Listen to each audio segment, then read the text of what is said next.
dais, and the lovely audience. Before saying something about my book, I would like to say, when the whole world is fighting over caste and religion, there are still some noble groups, like Rotarians, who are working tirelessly without any religion, as they believe in only one religion, and that is the religion of humanity. You are all beautiful souls and are making this world a beautiful place to live.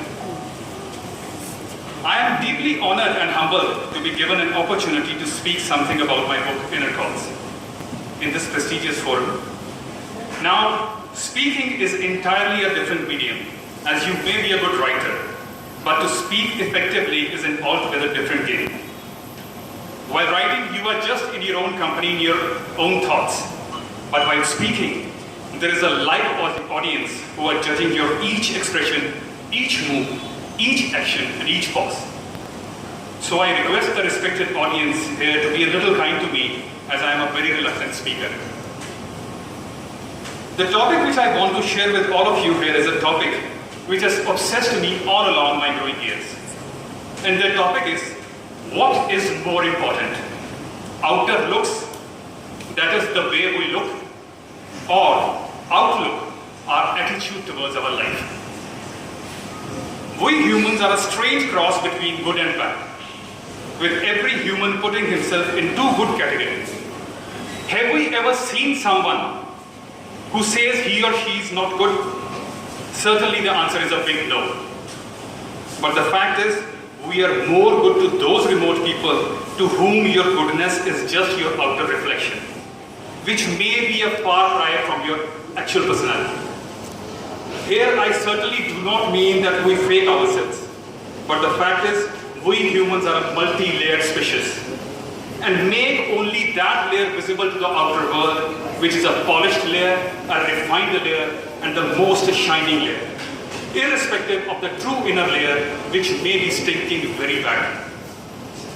In fact, that polished, that refined, that shining outer layer obsesses us so much that whole of our life we are focused to decorate ourselves with the best of clothes, the best of houses, the best of cars, the best of pubs, the best of eating joints, and the best of beauty treatments. The bagged parking slots outside those beauty shops shows that what matters today is just your outward impressions. What happens when you go to a beauty spa? You enter a beauty spa, and the first thing they do is they put 2 slices of cucumber on your eyes. They just want you to be completely oblivious of what you will be subjected thereof. Then what happens is that your hair are subjected to a thrilling treatment of different oils. They are straightened, they are curled, they are blow dried. The eyebrows are given a shape which matches the size and sharpness of the eyebrows of a film star by keeping a live poster of a Kareena Kapoor or a Katrina Kaif in front of you. Now after that marathon session of 2 hours, you step out of that beauty parlor feeling every inch of a Kareena Kapoor, just ready to rock the party. But what happens in the party?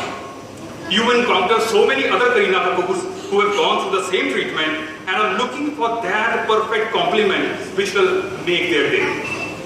One Kareena Kapoor compliments another, and the same compliment is returned, and you come back home satisfied that finally your effort was successful. But one thing is completely forgotten, and that is the person who has put that cucumber salad on your eyes did not tell you that the only thing that changed after that marathon beauty session was not you, but only your eyebrows and hair color. You look the same ugly self you looked while entering the park. All the compliments which came to your way are just under the policy of tit for tat, you give what you receive. A lot of effort is made to cover all of us with a minor blemish on our face under a thick layer of concealing cream. But the blemish which is within has grown over a period of time into a full-fledged blister which is ignored till our last breath. How ironical it seems that we descend into this world as a God's product, but we spend the whole of our life by being just a beauty parlor product. Are we not befooling ourselves by being all the life of a beauty parlor product? I shall love to share small things regarding journey of life where every man loves to make others fool, but finally discover who is the real fool. At the age of 20, a person loves to make others fool. At the age of 30, he suddenly comes to know that there is more to life than making others fool. At the age of 40, he gets so choked and trapped in society norms that he suspects himself to be a fool. At the age of 50, he finally discovers that he is a fool.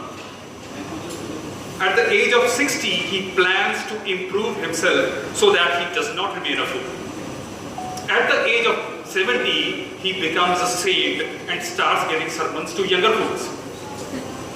At the age of 80, when he's nearing his final call, an inner call comes and he realizes every person coming on this earth is a fool, but a few chosen ones are bigger fools. They get everything in their life, a bigger house, bigger money, bigger name, bigger fame, and they thereby develop a bigger sense of belief that they are stronger and bigger due to their better intelligence than others. What they forget simply is that they are the biggest fools. Let us not turn into biggest fools by keeping in mind we are all mere tools, strictly under His rule. It is entirely His call how to move this tool. As for the book, I will just like to say, do not chase your dreams in your dreams. Do not chase your dreams in your dreams. Do not just dream about your dreams. Go ahead, live your dreams, just as I am living my dreams by speaking in front of you and holding my dream in my hands. Thank you.